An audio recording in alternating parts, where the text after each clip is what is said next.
Diop, elle est le secrétaire général des délégués du King Fahd Palace. Bonsoir Madame Ndour et merci d'être là. Bonsoir Aram, bonsoir Pape. Bonsoir. Vendredi, nous avons reçu le directeur d'exploitation de cet établissement. Il a apporté des précisions par rapport à la sortie des travailleurs qui étaient en train de manifester sur le hall de l'hôtel. Qu'est-ce que vous reprochez à la direction du King Fahd? Merci Aram de nous avoir donné l'opportunité de pouvoir s'expliquer sur la situation du King Fahd. Nous n'avons pas manifesté sur le hall parce que nous n'avons même pas droit d'affranchir le portail de l'hôtel. Donc nous étions de l'autre côté pour ne pas que la direction vienne nous reprocher des choses parce qu'on connaît leurs pratiques. Donc nous étions de l'autre côté de l'hôtel. Donc on nous a amené en chômage technique depuis le mois de mars. Et donc, suite à une réunion que la direction avait convoquée le 18 mars, le début de la pandémie, ils nous ont dit que, vu la situation, il n'y a plus de clients, vous allez en chômage technique, chose qu'on a acceptée. Mais lors de cette discussion, ils nous ont proposé 50%. Nous avons refusé aussitôt en leur disant que cette pandémie... 50% de votre salaire? De notre salaire avec toutes les retenues. Ça, c'était d'office. Donc, nous leur avons dit, c'est trop tôt parce que nous, on ne comprend pas le King Fahd comme il est un grand hôtel. Donc, nous, on ne peut pas comprendre avec les années de travail et le résultat que nous fournissons chaque année. Nous, on ne peut pas se réveiller un matin. Vous nous dites qu'on aura droit à 50% de notre salaire. Chose impensable. D'autant plus que l'hôtel fournit des résultats et vous vous dites que vous êtes satisfait du travail que nous faisons. Vous étiez au nombre de combien? 177. Au départ, on était 177, donc ils ont gardé 118 employés. Donc, suite à cette discussion, d'habitude, la direction, eux, quand on discute avec eux, ce n'est pas une discussion en fait, nous on parle avec eux, eux ils viennent avec leurs intentions et ils nous les imposent. Il faut que ça soit clair. Donc, quand ils parlent de discussion, c'est une... de compromis. Donc ça veut dire que c'est une direction qui ne prend même pas de décision. C'est une seule personne qui prend des décisions. Eux, ils nous rapportent la décision. C'est qui cette personne? C'est M. Mamadou Racine Sy. Donc eux, ils nous disent que c'est la hiérarchie. Voilà ce que nous avons décidé. Mais quand vous discutez avec des délégués de personnel, dans la discussion, il faut savoir reconnaître certaines choses et laisser des choses en laisse. Faire des concessions. Faire des concessions, mais ce n'est pas le cas. Ce que le patron décide, qui est Mamadou Racine Sy, c'est ce qu'on impose. Donc dans toutes nos discussions, il n'y a pas d'aboutissement. Donc quand on sort des discussions, à peine quelques heures, ils affichent la note de service ou bien la note d'information en nous disant voilà ce qu'on a décidé. Et donc suite à cela, nous on va dire qu'on n'a pas accepté. Donc puisque le chef de l'État devait se prononcer sur cette question, nous avons dit on attend la décision du chef de l'État. Et par chance pour nous, le président de la République, nous le remercions au passage. Suite à cela, il a sorti une ordonnance d'où il a demandé que les gens ne fassent pas de licenciement durant cette période et que les gens doivent être rémunérés à 110%.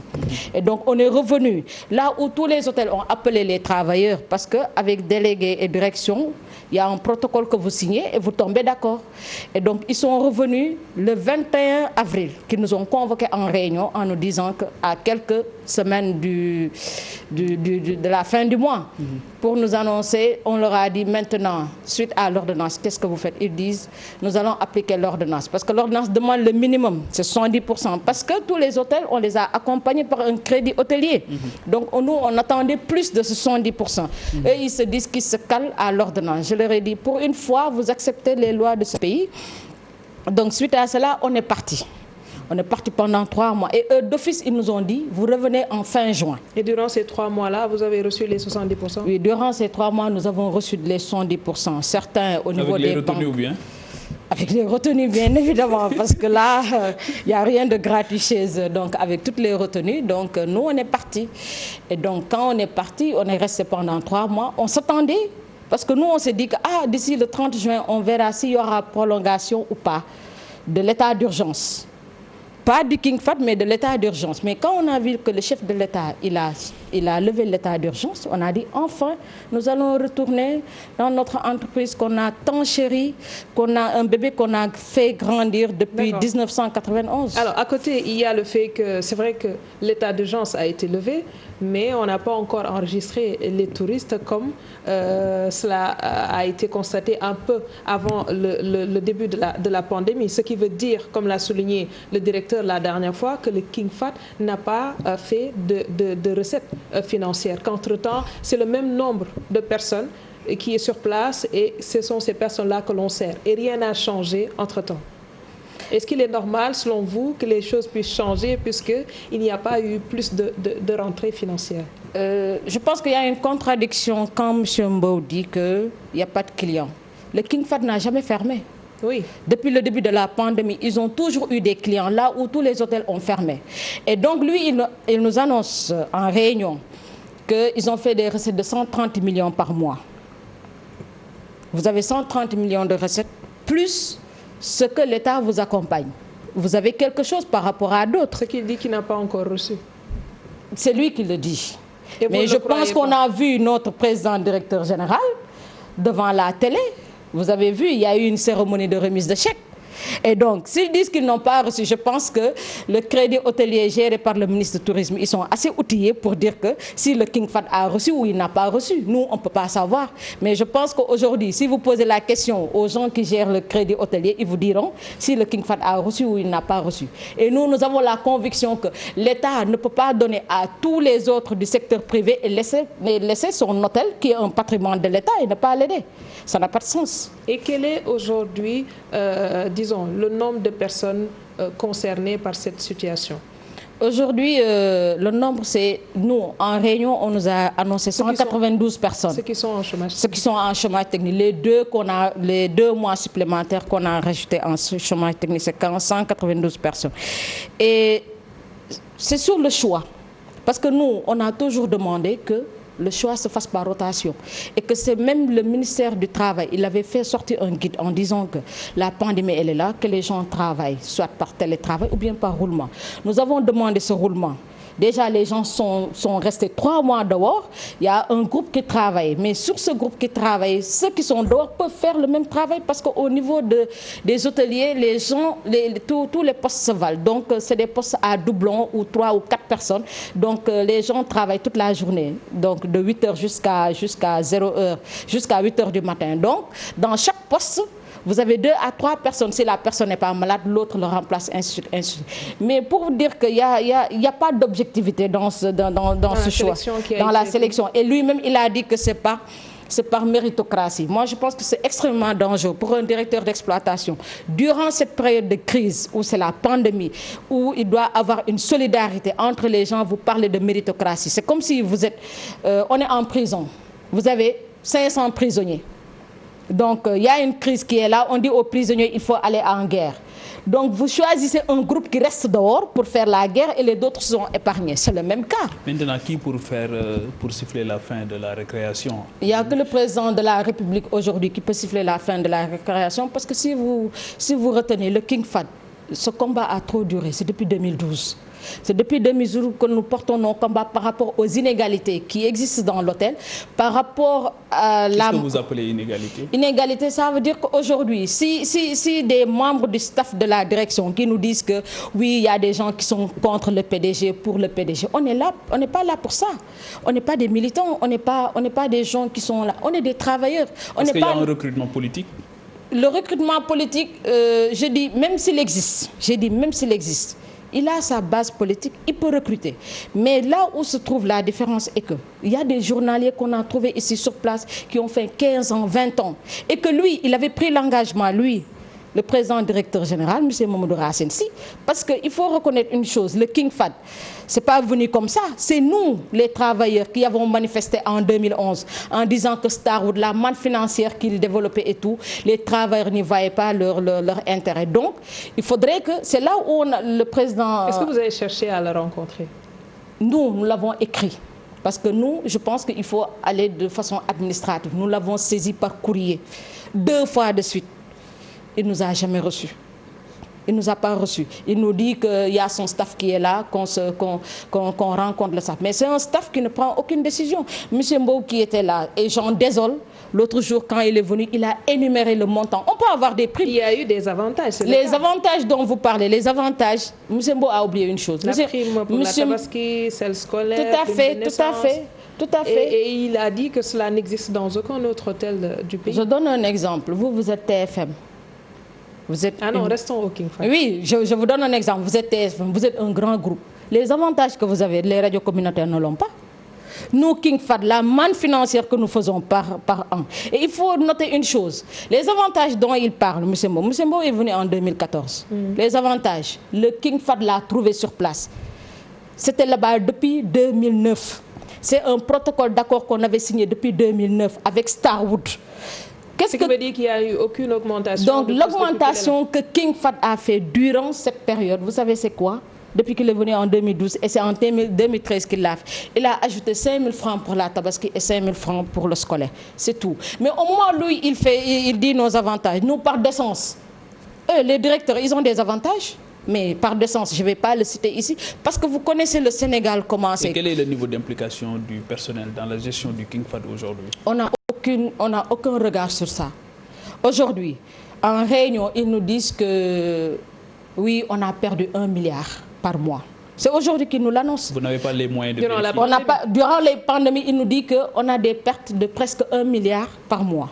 Mais quand l'hôtel marchait, quand on leur demandait les chiffres et les résultats, ils disent « Ah non, ça c'est pas de votre ressort, vous ne faites que travailler, c'est bon. » Donc le reste ne compte pas. Donc une direction comme ça, qui ne veut pas dévoiler les chiffres, mais quand ça fait mal et quand ça ne va pas, vous dites aux gens qu'il y a une perte maintenant, il faut que les travailleurs subissent. Non. Et aujourd'hui, que faire pour revenir à la normale, à la situation normale? À la situation normale, je pense que déjà les autorités étatiques doivent se saisir de cela. Ce qui se passe au King Fahd, c'est un patrimoine de l'État. Nous leur demandons, parce qu'on les a rencontrés. En plus, ce n'est pas intéressant de rencontrer des gens et qu'ils disent que oui, il faut comprendre, c'est la situation. Mais quoi faire par rapport à cette situation? Parce que c'est des pères et mères de famille. Ils sont 192 qui sont dehors.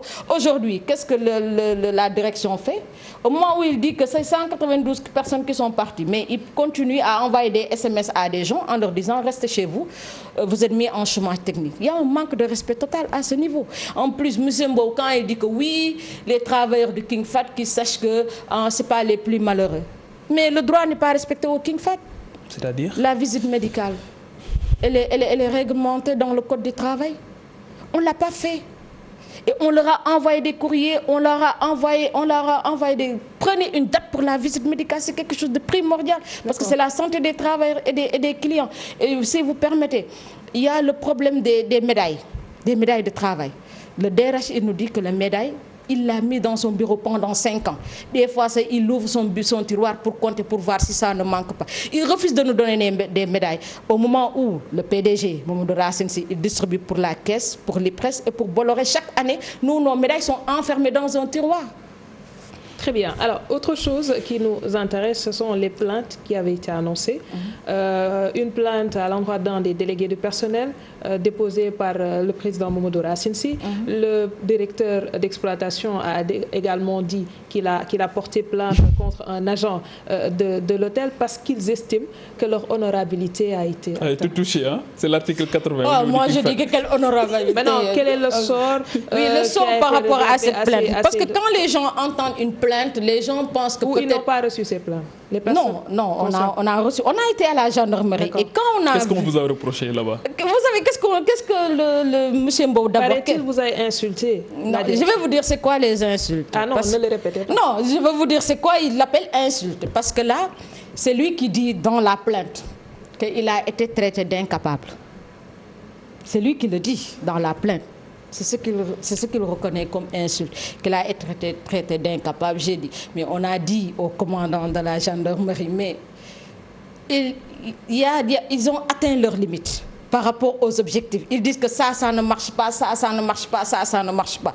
Tu le dis devant les délégués. On va vous dire que, mais vous n'avez pas atteint votre objectif. Donc c'est tout ce qu'on vous reproche, c'est ce que le gendarme vous a dit. Oui, c'est ce que nous, on était surpris quand on a vu la plainte entre délégués du personnel et directeur. Il y a des choses très... Écoutez, Pape, il faut également qu'on s'arrête sur une chose. Oui. C'est-à-dire, une personne peut dire qu'elle a été victime d'insultes et qu'on ne puisse pas assister à ce qui s'est passé. Aujourd'hui, on vous entend, vous réfutez ce qu'il dit. De son côté, il dit qu'il a été insulté dans un cadre bien déterminé. On peut se demander... Vous savez pourquoi on va réfuter ça? Parce qu'il y a une plainte écrite. Et sur la plainte écrite, il a cité ce qu'on lui a dit. Donc, ce n'est pas des choses qu'on a inventées. Mais non, pour le président Racine Sy... Pour le président Racine Sy, encore je le dis, on s'en désole parce que là, on a eu un camarade, c'était Babacar, qui avait porté la voix des travailleurs ce jour-là. Vous savez, nous tous, on est des humains. C'est sous le ton de la colère, il y a eu digression, il y a eu un dérapage par rapport à ce mot. Et vraiment, ce matin, il s'est excusé au niveau d'un média de la place et tout. C'est une digression, c'est pas quelque chose qui... L'excuse devrait passer par un média ou aller directement vers le président? On ne l'a pas vu, puisque ça a été dit en public. Moi, je dis qu'il a été juste en disant que c'est des mots qu'il regrette. Qui a porté plainte? C'est Mamadou Racine Sy qui a porté plainte. Et en plus de ça, c'est bon, il dit qu'il a été atteint. Mais ça n'empêche rien au combat que nous portons, qui est très légitime. Parce qu'aujourd'hui, si vous remarquez, il n'y a pas de comité de gestion au King Fahd. Et c'est un patrimoine de l'État. Donc nous, on n'a pas d'interlocuteur direct. Il y a une seule personne qui est à bord et qui décide. Et que cette personne, nous, on ne peut pas le voir. Donc les problèmes sont là, sont réels. Le droit, des fois, il est bafoué. Et ce qui est grave aujourd'hui, nous, notre DRH, on nous dit que c'est un agent de l'inspecteur du travail. Mais qui ne peut même pas appliquer la loi. Parce que quand tu es à un poste, tu te dis que peut-être que c'est ton salaire qui est là. Pourquoi il n'applique pas la loi? Il n'applique pas la loi parce que lui, on lui demande de faire des choses. Et il le fait. Mais il représente le ministère, il représente l'État. Mais s'il représente le ministère et que lui, par aisance ou bien pour sauvegarder son poste, il peut ne pas appliquer. Il dit que ce que le patron veut, je l'exécute. Tout en étant en porte-à-faux avec les lois de ce pays. Nous, on a été victimes par rapport à l'histoire de la retraite à 60 ans qui n'a jamais été appliquée au King Fahd en 2015. Et que cette non-application de la retraite nous a valu 36 procès.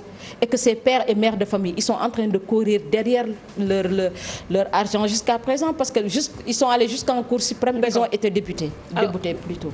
C'est vrai que ce problème est ressorti à cause de la pandémie, mais depuis l'arrivée de Pierre Mbow, est-ce que vous avez autre chose à lui reprocher? Vous savez, qu'est-ce qu'on a à lui reprocher? M. Mbow, il ne décide de rien. Il est là, on lui pose des problèmes. Il dit qu'il nous revient. On sait que c'est une personne qui décide, c'est le PDG. En plus, au King Fahd, il n'y a même pas de directeur de restauration. Nous, on ne nous a jamais présenté un organigramme. Un hôtel comme ça, il n'y a pas de directeur de restauration. Aujourd'hui, il parle de chômage technique. Le chef cuisinier attitré, il est mis en chômage technique, il est remplacé par un chef pâtissier. Vous trouvez ça normal? Un caissier général, quelqu'un qui est à la caisse générale, c'est son titre, c'est sa fonction. Il n'y a pas une autre personne. Mais il y a une police des hôtels qui existe et qui devrait être très regardant par rapport à ce qui se passe dans les hôtels. Les gens qui doivent respecter certaines normes. Où est cette police, justement? On l'ignore, on l'ignore carrément. Nous, on ne la voit pas ainsi. Mais quand même, ce qu'on aurait souhaité au King Fahd encore, on le dit, une paix intérieure. Vous avez signé un protocole d'accord. Le protocole d'accord, normalement, il devait y avoir un suivi derrière. Maintenant, qui veille à l'application? Mais il n'y a pas de protocole d'accord. Il n'y a pas de protocole d'accord. Vous me disiez tout à l'heure que les avantages que le DG a cités ici, c'était conclu dans un protocole d'accord. Mais il y a plein de choses qui sont dans le protocole qui ne sont pas respectées. Mais qui va le respecter? On passe notre temps à mener des plaintes à l'inspection. Si on va à l'inspection, c'est le DRH et son adjoint qui vient. Même si l'inspecteur leur instruit des choses, il dit que oui, c'est nous, c'est la décision de la direction. Après, c'est pour aller au tribunal. Parce que l'inspection, il ne fait qu'appeler les deux parties pour une conciliation. Maintenant, là, on amorce quand même une phase extrêmement importante. C'est l'après-Covid, c'est la relance de cet outil, de ce secteur. Est-ce qu'aujourd'hui, vous êtes dans les dispositions pour aller à la table de négociation et trouver une solution définitive quand même? Tout à fait, c'est ce qu'on demande, Pape, parce que je pense que dans une entreprise, les deux parties doivent pouvoir se retrouver autour d'une table pour discuter. Mais il faudrait que l'autre partie puisse avoir les rênes de décider. Mais on ne peut pas discuter avec des gens qui ne savent pas, qui ne peuvent pas prendre des décisions. Ils notent, Et ils nous reviennent. Et des fois, ils ne nous reviennent pas. Aujourd'hui, la personne qui doit prendre des décisions, nous demandons à ce que cette personne puisse s'asseoir autour d'une table avec les délégués pour trouver une solution. Vous demandez l'intervention du ministre ou bien du chef de l'État? Du ministre et du chef de l'État, surtout du chef de l'État. Parce que le chef de l'État, c'est tout ce qui se passe au King Fahd. Et pourquoi il n'intervient pas? Je ne sais pas pourquoi il n'intervient pas. Aujourd'hui, si vous remarquez, vous avez demandé la relance de notre secteur. Et c'est ce que nous demandons. Là où tout le monde est en train de relancer, de mettre les dispositions pour la relance, le King Fahd refuse de relancer parce qu'il veut laisser des gens dehors. Et donc, on s'est dit, on leur a posé les questions. C'est quoi votre plan? Pourquoi vous ne voulez pas relancer l'activité? En quelque sorte. Et en plus, je vous dis, Aram, aujourd'hui, il dit que il a retenu 124 travailleurs, alors que le taux est à 15%, entre 15 et 30%. Au moment où le taux était beaucoup plus élevé, il y avait moins d'employés, donc il y a un problème à ce niveau. Donc le choix pose problème. Et encore, comme je vous l'ai dit, le président de la République, nous l'interpellons, parce qu'aujourd'hui, la direction du King Fahd, en l'occurrence M. Mamadou Racine Sy, lors de l'Arbre de Noël, il avait énoncé la rénovation en grand pompe de l'hôtel. Je pense que puisque une partie de l'hôtel était fermée, c'était l'occasion pour lui de refaire une très grande rénovation, mais tout est à l'arrêt. Ça n'empêchait pas de refaire sa rénovation et de relancer l'hôtel pour que l'hôtel redevienne tout neuf. Ça ne sert à rien que l'activité redémarre. L'hôtel est plein, il y a des réunions, il y a des séminaires. Comment vous pouvez faire une rénovation par rapport à cela? On va nous continuer à nous amener en chemin technique parce qu'ils veulent rénover alors qu'il a eu autant de temps pour le faire. Vous interpellez le chef de l'État, mais à côté, vous exigez le départ du président Racine Sy. Est-ce que quelque part, ce n'est pas paradoxal? Non, ce n'est pas paradoxal parce qu'il y a eu un cheminement. Nous avons cheminé avec lui pendant 8 ans. 8 ans, ce n'est pas 2 mois, ce n'est pas 3 mois. Son bilan est positif, n'est-ce pas? Son bilan n'est pas positif, c'est là où se trouve le problème. Un bilan positif où tu licencies 32 personnes. Par rapport au chiffre d'affaires? Par rapport au chiffre d'affaires, nous ne pouvons pas... Par rapport à son cahier de charge? Quel cahier de charge? On n'en sait absolument rien, c'est le flou total. Derrière... Pas de tableau de bord? Il n'y a pas de tableau de bord, il n'y a rien.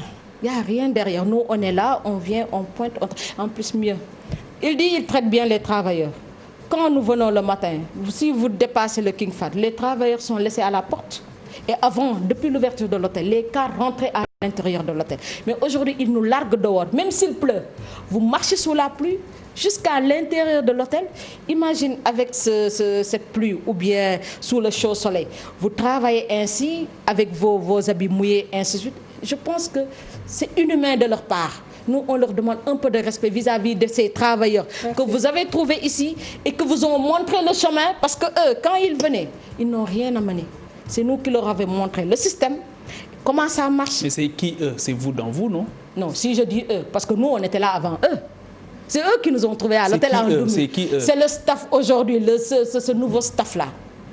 Tout le monde est nouveau, du directeur technique, du DRH. Il n'y a que le directeur le directeur commercial qui est un ancien du King Fahd et le directeur du palais et le chef cuisine. Il est venu avec son équipe alors? Il est venu avec son équipe. Mais son équipe, quand il est venu, est-ce qu'ils nous ont proposé des procédures ou bien ils nous ont mis en place des procédures? C'est nous qui leur avons dit comment marche King Fahd. Et je vous dis, qu'il y ait cette direction ou pas, nous, et je lance un défi, nous les travailleurs du King Fahd, à nous seuls, on peut relever le déficit de cet hôtel et on peut remonter cet hôtel à un niveau supérieur. Merci beaucoup Véronique Ndour, secrétaire générale des délégués du King Fahd Palace. Merci également Papa Djibril Fall et à vous qui nous suivez de partout. Retrouvez-nous demain à la même heure. Passez d'excellents moments accompagnés dans le programme.